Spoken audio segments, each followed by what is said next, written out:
マはシナプス。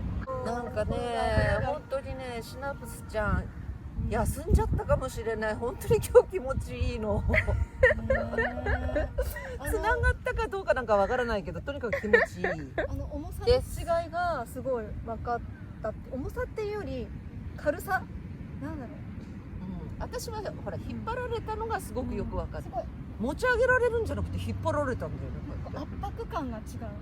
こっちはすごい軽くなってたけど、こっちがすごい密集してた感じ。そう、ぐーっと。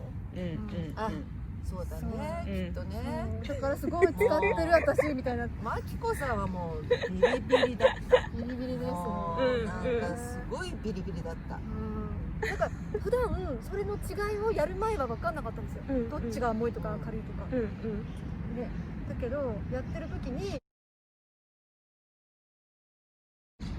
その変化がすごい分かって、で最後落ち着くみたいな。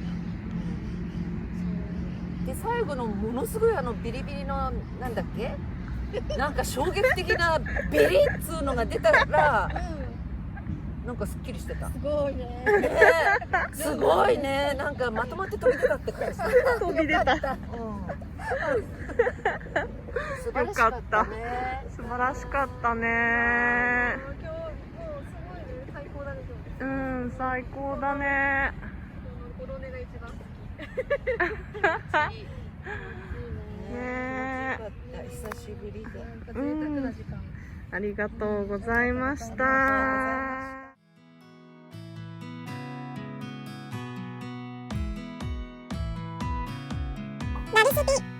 最後にお知らせです。宇宙のラブとハーモニーのエネルギー、霊気、癒しの手を手に入れたい、周りの大切な人たちを癒したい、そんなあなたのための霊気ヒーラー養成講座、詳しくは説明欄からご覧ください。